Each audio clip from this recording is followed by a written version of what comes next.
అయితే ప్రభుజీ మనం మాట్లాడుకున్న దాంట్లో ఇంకొకటి భగవంతుడి ఆరాధన. చాలా వరకు అంటే ఇంట్లో మగవారు పూజ చేస్తేనే మంచి ఫలితం పొందుతారు అని చెప్పి ఈ మధ్య కాలంలో చెప్తున్నారు. కానీ ఎక్కువగా ఆడవాళ్ళే పూజ చేస్తుంటారు. అసలు నిజంగా ఆడవాళ్ళే పూజ చేయాలా, మగవారు చేయొచ్చా? అసలు మగవారు చేయాల్సిన కార్యక్రమాలు ఏంటి ఆధ్యాత్మిక పరంగా? ఎవరిని ఎవరెవరు ఉద్ధరింపబడాలి అని అనుకుంటారో, ఎవరెవరికి భగవంతు అనుగ్రహం కావాలనుకుంటున్నారో వాళ్ళు చేయాలండి. మీకు విషయం చెప్తాను. ఒక మగవాడు పూజ చేసిన, ఆరాధన చేసిన, పుణ్యం చేసిన, పునస్కారం చేసిన దాంట్లో ఉండే 50% ఆడవారికి వెళ్తుంది. ఓకే, ఎంత? 50%. 50%. ఏదైనా పాపం చేశాడు అనుకోండి, దాంట్లో 1% కూడా ఆడవారికి రాదు. అదెలా ప్రభుజీ? మరి పుణ్యం అయితే పుణ్యం 50% వెళ్తుంది, పాపంలో వెళ్ళదు. ఓకే. స్త్రీ చేసిందనుకోండి పుణ్యం, 1% హస్బెండ్కి రాదు, 100% ఆవిడ దగ్గరే ఉంటుంది.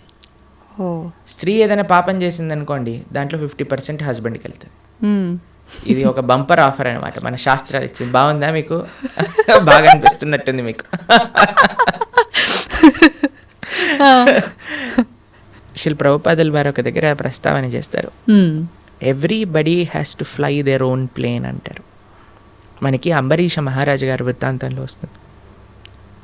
అయినా ప్రొద్దున లేవంగానే నిరంతరము కూడా భగవంతుడి యొక్క ఆరాధనలో, ఆయన చేతులన్నీ కూడా భగవంతుడి యొక్క పూజలో, పాదాలు భగవంతుడి యొక్క ఆలయ ప్రదక్షిణలో, మనసు భగవంతుని చింతించటం. సవై మన కృష్ణ పదార విందయో వాచాంసి వైకుంఠ గుణానువర్ణనే కరే హరేర్మందిరమార్జనాదిషు అని ఆయన యొక్క దినచర్య మొత్తం చెప్తారనమాట.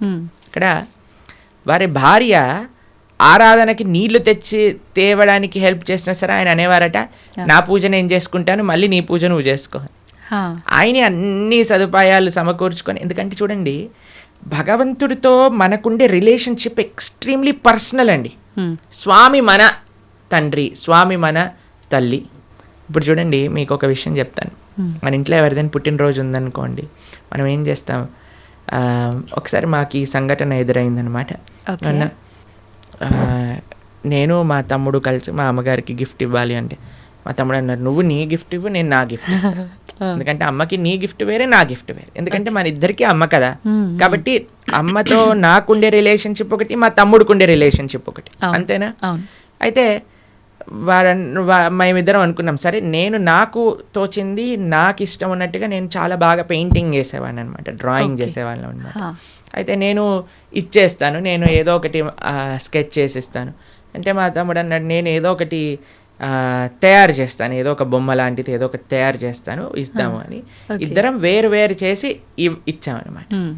అంటే ఎందుకు అని అంటే, మనకి మన ప్రేమను వ్యక్తపరచుకునే మార్గం ఒకటి, ఒక ఇంట్రెస్ట్, ఒక టాలెంట్, ఒక way of expressing hour love ఉంటుంది, అంతే కదా?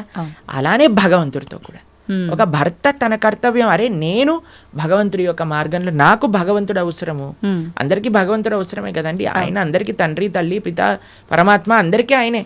కాబట్టి మనం ఎలా ఆలోచించాలి అని అంటే, ఒక హస్బెండ్ తన ఆరాధన తాను చేసుకోవాలి, ఒక వైఫ్ తన ఆరాధనలోకి సంబంధించిన విషయములని సమకూరుస్తుంది, వంట చేసిస్తుంది, పూలమాలలు కట్టిస్తుంది. దాని తర్వాత వారి హస్బెండ్ వెళ్ళిపోయాక వైఫ్ తన ఆరాధన తాను చేసుకుంటుంది, పిల్లలు వచ్చి దండం పెట్టుకుంటారు, ఏదో అమ్మ నాన్నలకి ఇద్దరికి హెల్ప్ చేస్తారు, అందరు కలిసి ఆరాధన ఒకటి ఉంటుంది, ఒక్కొక్కళ్ళు కలిపి ఆరాధన ఉంటుంది అన్నమాట. కాబట్టి ఏదో స్త్రీలు చేస్తే ఇల్లంతా బాగైపోతుంది అనే భ్రమలో నుంచి బయటపడండి, మీకు 1% పుణ్యం రాదు. కాబట్టి జాగ్రత్తగా మీ పూజ మీరు చేసుకోండి, మీరు బాగుపడాలి అని అనుకుంటే. కాబట్టి పురుషులు తప్పకుండా ఆరాధన చేయాలి. పురుషులు ఆరాధన చేస్తున్నారు కదండి, స్త్రీలు వదిలేయకూడదు.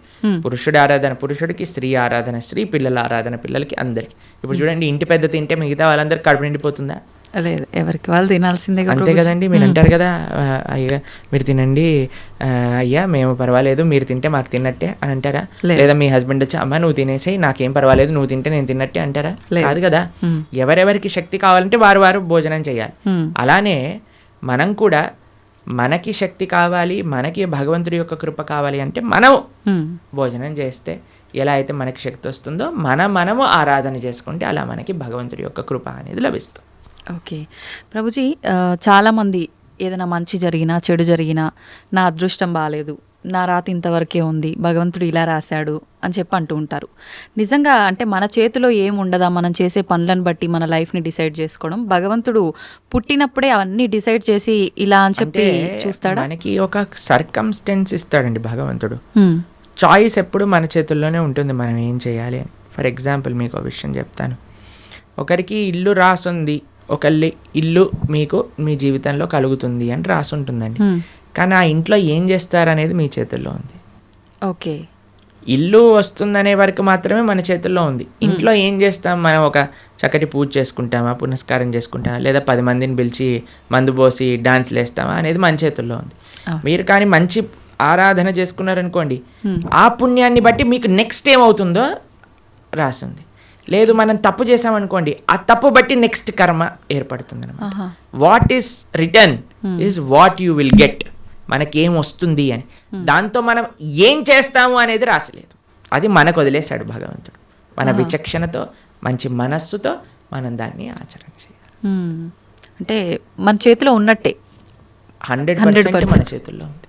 ఇప్పుడు అంటుంటారు కదా, పరిస్థితులను బట్టి ఇంట్లో వాతావరణాన్ని బట్టే పిల్లల బుద్ధులు కూడా అని చెప్పి. ఇప్పుడు ఇది కూడా అలాగే భగవంతుడు మనకు ఒక ప్లాట్ఫామ్ ఇచ్చి వదిలేశారు.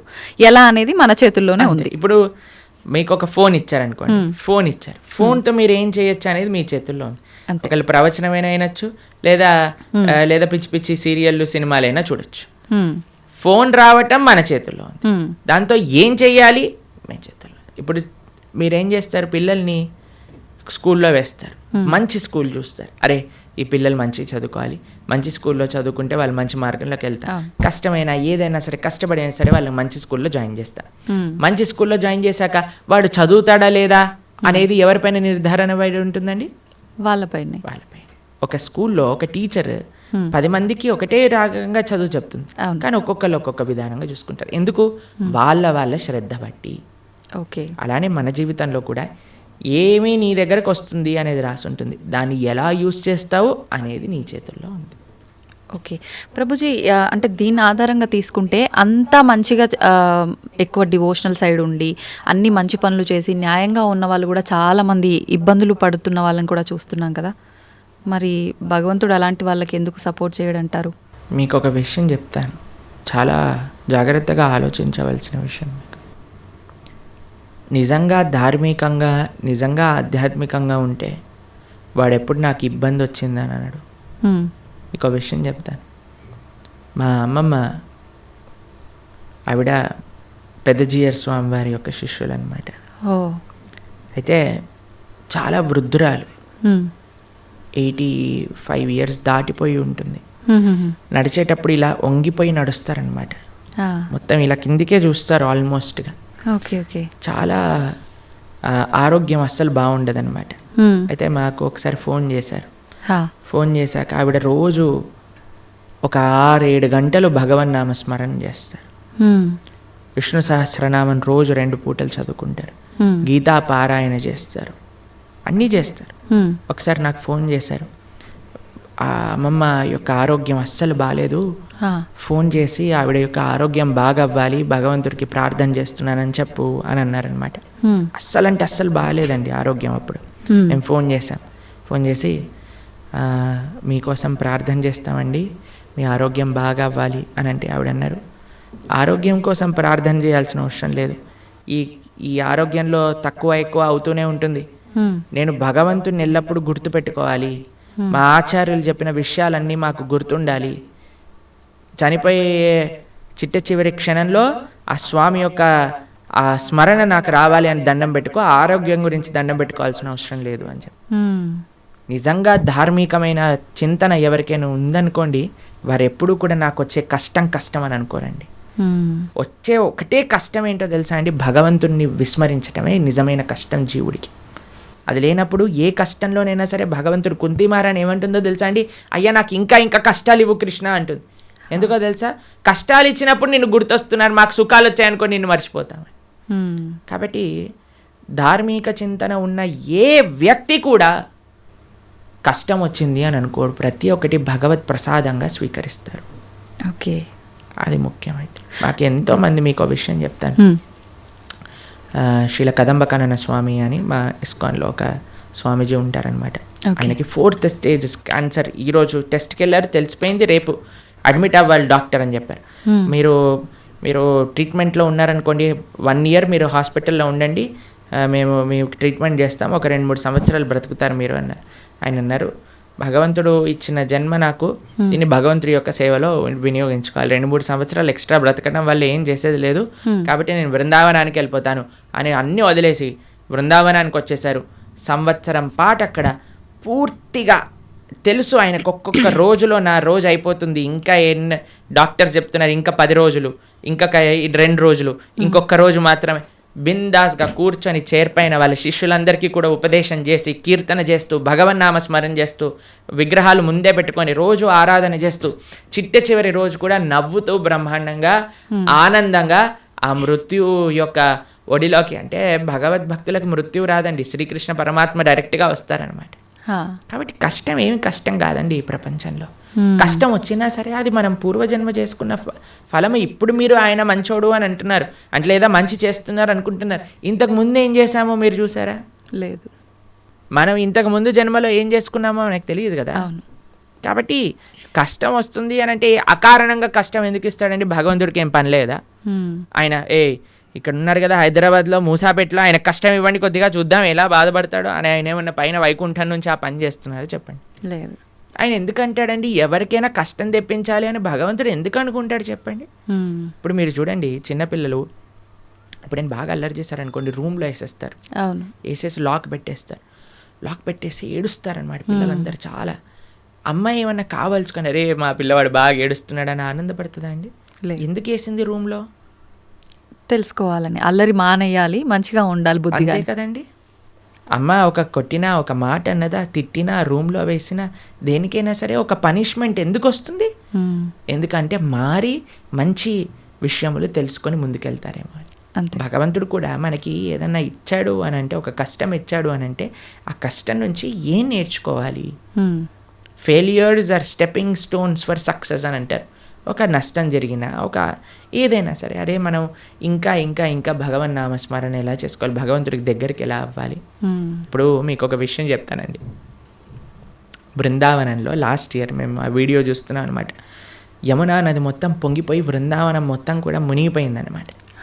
అందరు షాపులలోకి, ఇంట్లలోకి, అన్నిట్లోకి నీళ్ళు వచ్చేసాయి మొత్తం కూడా. అయితే ఇంటర్వ్యూ చేసే వాళ్ళు వెళ్తున్నారనమాట.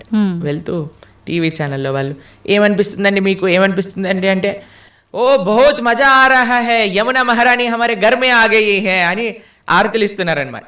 వాళ్ళకి ఏమనిపించట్లేదు, వాళ్ళ సామాన్లు కొట్టుకుపోయాయి, వాళ్ళ షాప్ పాడైపోయిందని, యమునా మహారాణి హమారే ఘర్ పధార్ రహీ హై, యమునా మహారాణి హమారే షాప్ మే ఆ గయి హై, అందరు కీర్తన పెట్టుకొని డాన్స్ వేస్తున్నారు అనమాట. చూడండి, అదే మన ఇంట్లో నీళ్ళు వచ్చాయనుకోండి, హే ఈ గవర్నమెంట్ గలీజ్ది, ఇది ఇట్లా అయిపోయింది, అది అలా అయిపోయింది అని మనం ఏడుస్తూ ఉంటాం. చూసే విధానం అండి జీవితంలో. ఒకటి కష్టం వచ్చినా, నష్టం వచ్చినా, భగవత్ ప్రసాదంగా ఉన్నాం అనుకోండి, ఏం పెద్ద కష్టం లేదు. కానీ పరమాత్మ ఎవరికి కష్టం ఇవ్వాలి అని అనుకోరు. మన యొక్క పూర్వజన్మ ఫలితం మనకు ఒక విధంగా వచ్చిందనుకోండి, దాన్ని స్వీకరించాలి. తండ్రి ఐ యాక్సెప్ట్ అని ముందుకెళ్ళాలి. ఓకే.